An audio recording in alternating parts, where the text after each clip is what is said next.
पूर्व पाषाण युग के अंत पर लगभग 10,000 ईसा पूर्व में असभ्य मनुष्य के मस्तिष्क में विचित्र विकास हुआ और उसने नवीन पाषाण युग में प्रवेश किया।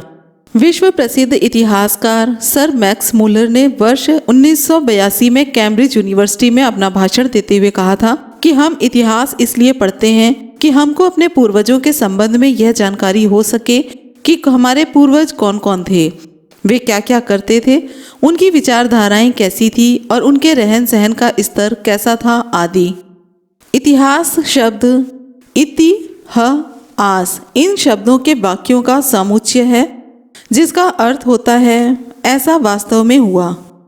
अब प्रश्न यह उठता है कि ऐसा कहाँ पर हुआ, अर्थात वह भूमि या देश कौन सा है, उस देश के रहने वाले लोग कौन हैं जिनकी क्रियाकलापों ने इतिहास का रूप लिया है।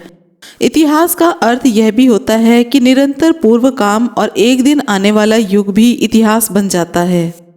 अतः यह ऐसी निरंतरता है जो भूत, वर्तमान और भविष्य को संजोती हुई सदैव प्रभावित होती रहती है। प्रकृति ने कितनी ही सभ्यता का विनाश किया, परंतु फिर भी उसके बीज कहीं न कहीं पड़े रहे और समय आते ही फिर से अंकुरित हो गए। यह अंकुरण श्रेष्ठ से श्रेष्ठतर होता गया। सिंधु घाटी की सभ्यता इस निरंतरता की एक श्रेष्ठतम कड़ी है। इतिहास का प्रयोग विशेषतः दो अर्थों में किया जाता है। एक है प्राचीन अथवा विगत काल की घटनाएं और दूसरी उन घटनाओं के विषय में धारणा।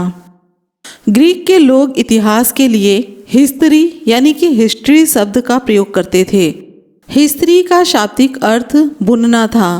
अनुमान होता है कि ज्ञात घटनाओं को व्यवस्थित ढंग से बुनकर ऐसा चित्र उपस्थित करने की कोशिश की जाती थी जो सार्थक और सुसंबद्ध हो। इस प्रकार इतिहास शब्द का अर्थ है परंपरा से प्राप्त उपाख्यान समूह, जैसे लोक कथाएं, वीर गाथाएं या ऐतिहासिक साक्ष्य। इतिहास के अंतर्गत हम जिस विषय का अध्ययन करते हैं उसमें अब तक घटित घटनाओं या उससे संबंध रखने वाली घटनाओं का काल क्रमानुसार वर्णन होता है।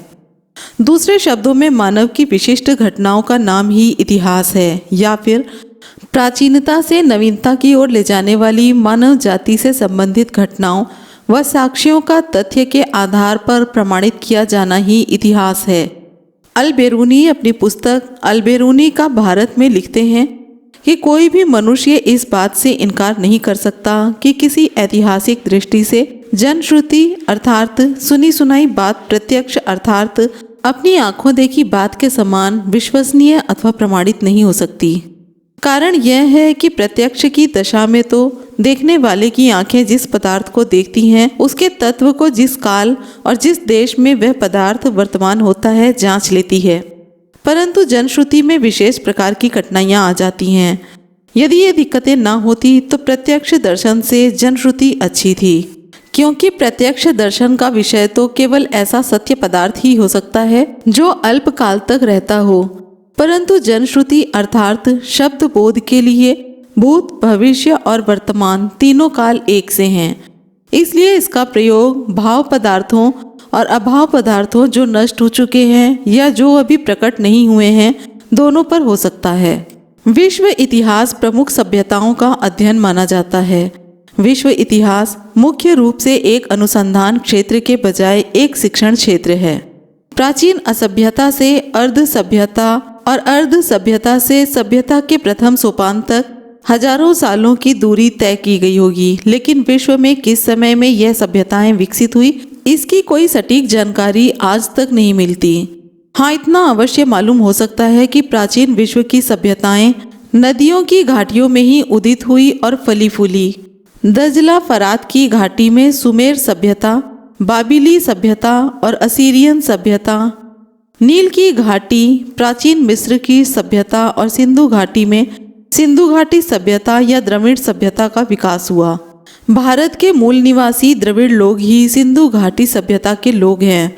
अब प्रश्न उठता है कि इसका पता कैसे चला। सबसे पहले 1856 ईस्वी में जब मुल्तान लाहौर, जो कि वर्तमान पाकिस्तान में है, रेलवे लाइन के निर्माण हेतु खुदाई की जा रही थी, तो उस समय खुदाई के दौरान विशेष प्रकार की मुद्राएं मिली। तो तत्कालीन ब्रिटिश सरकार के पुरातत्व विभाग द्वारा सिंधु घाटी क्षेत्रों मोहनजोदड़ो, हड़प्पा और अन्य स्थलों पर 1857 ईस्वी, 1920 ईस्वी, 1922 ईस्वी, 1926 ईस्वी और 1933 ईस्वी में खुदाई कराई गई, जिससे सिंधु घाटी क्षेत्र ही नहीं अपितु भारत और अफगानिस्तान के कई क्षेत्रों में सिंधु घाटी की तरह ही सभ्यता के चिन्ह और वस्तुएं पाई गई, जिनमें सिंधु घाटी क्षेत्र के अतिरिक्त सहारनपुर, बुलंदशहर, कौशाम्बी उत्तर प्रदेश, सूरत गुजरात, महगांव नर्मदा नदी क्षेत्र, रोपड़ हरियाणा आदि उल्लेखनीय हैं। इन क्षेत्रों में खुदाई में मिली वस्तुओं से यह बात प्रकाश में आई है कि संसार की 3 प्राचीनतम सभ्यताएं सिंधु घाटी, मेसोपोटामिया और मिस्र की सभ्यता हैं। इनमें सिंधु घाटी की सभ्यता एक महत्वपूर्ण और उल्लेखनीय सभ्यता थी, जहाँ के निवासी द्रविड़ कहलाते थे। इसी सिंधु घाटी की सभ्यता को द्रविड़ सभ्यता, मोहनजोदड़ो या हड़प्पा सभ्यता के नाम से भी जाना जाता है। यह सभ्यता विश्व की सबसे उच्च सभ्यता थी। इस सभ्यता और संस्कृति को स्थापित करने वाले कौन थे, यह जानना अति आवश्यक है। विश्व की सभ्यताओं के विषय में आचार्य नरेंद्र देव ने दिनांक 6 मई 1950 को विद्या भवन उदयपुर के वार्षिक समारोह में दिए गए भाषण में कहा था, हमें विश्व की अन्य सभ्यताओं के बारे में जानकारी होनी चाहिए। हमारी अपनी संस्कृति में गर्व की झूठी भावना हानिकारक है। हम अपनी प्राचीन सभ्यता को नहीं समझते, जिसकी आत्मा उपनिषदों में बसती है और संतों के उपदेशों में, जिन्होंने उदार धर्म का प्रचार किया और दलितों के उद्धार का मार्ग प्रशस्त किया।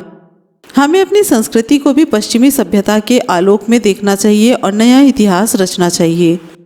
आर्य नार्डिक लोगों ने हमला करके सिंधु घाटी की महान सभ्यता को उजाड़ कर रख दिया। शहरों को आग के हवाले किया, पुरुषों की हत्या की गई। इस प्रकार सिंधु घाटी सभ्यता पर आर्यों की विजय एक महान सभ्यता पर असभ्यों की विजय थी। इस प्रकार आक्रांता आर्यों ने सिंधु देश के निवासियों का वध करने के बाद उनके शेष बचे स्त्रियों और बच्चों को अपना गुलाम बना लिया और उनसे घरेलू काम आदि कराने लगे। आज भी उनमें से अधिकतर शूद्र सेवकों के रूप में अपने आर्य मालिकों के वही काम कर रहे हैं। अंतर केवल सिर्फ इतना ही है कि वर्ण व्यवस्था का सृजन कर उन्हें शूद्र घोषित कर दिया और उनकी उत्पत्ति को ईश्वरीय अर्थात ब्रह्मा के पैरों से होना बतला दिया। हम देखते हैं कि जिस प्रकार कार्ल मार्क्स के साम्यवाद के सिद्धांत ने इस दुनिया में हजारों क्रांतियों को जन्म दिया, ठीक उसी प्रकार ये सब बातें भी देश के सैकड़ों क्रांतियों को जन्म देंगी, ऐसी तो कल्पना की जा सकती है। आर्यों के भारत में आने के पहले यहाँ नागवंशी लोगों की संस्कृति थी। उनकी संस्कृति नष्ट करने का काम आर्यों ने किया। प्रायः यह सभी लेखकों की स्थापना है कि नागवंश, निषाद वंश, द्रविड़, भील, संथाल, गौड़, किरात, उरांव, सबर, मुंडा आदि भारत के मूल निवासी हैं और आर्य क्रांता आर्य, मंगोल, ईरानी, शक, होण, सोथियन, कुषाण, मुगल, यूरोपियन आदि हैं जो बाहर से आए विदेशी हैं। आर्य यूरेशियन आज के भारत की कुल आबादी के लगभग 15% हिंदू, ब्राह्मण, क्षत्रिय और वैश्य हैं, जिन्हें सवर्ण समाज भी कहा जाता है, जिसने भारत के 85% बहुसंख्यक मूल निवासी समाज को अपनी दास्ता की जंजीरों में आज़ाद भारत में लोकतांत्रिक संविधान के होते हुए भी मजबूती के साथ जकड़ रखा है और भारत की मूल निवासी 85% जनता पर शासन कर रहा है। यह द्रविड़ सभ्यता बाहरी आक्रांताओं के आने से पूर्व खूब फली फूली।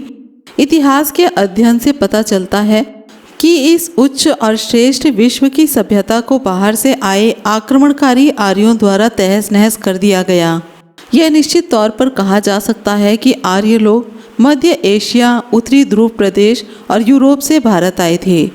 यह तो सभी जानते हैं कि आर्य लोग भारत में बाहर से आक्रमणकारी के रूप में स्थापित हुए, जिसे पंडित जवाहरलाल नेहरू ने भी स्वीकार किया था। मोहम्मद इकबाल, पंडित बाल गंगाधर तिलक, राहुल संस्कृत्यान, ब्राह्मण विनायक दामोदर सावरकर, माधवराव सदाशिवराव गोवलकर, मोहनदास करमचंद गांधी, राजा राम मोहन राय, अटल बिहारी वाजपेयी आदि ने भी स्वीकार किया है कि आर्य लोग बाहर से आए थे। परंतु बाबा साहेब डॉक्टर अंबेडकर ने ऋग्वेद के अनुसार यह सिद्ध किया है कि नृविज्ञान और ऐतिहासिक दृष्टि से भारत में आर्यों की दो जातियां थी, न कि एक। उनका कहना है कि हम नहीं जानते कि आर्यों की किस जाति का आगमन भारत में पहले हुआ। उन्होंने आर्यों के बाहर से आने और आक्रमण करने के सिद्धांत को गलत सिद्ध किया है।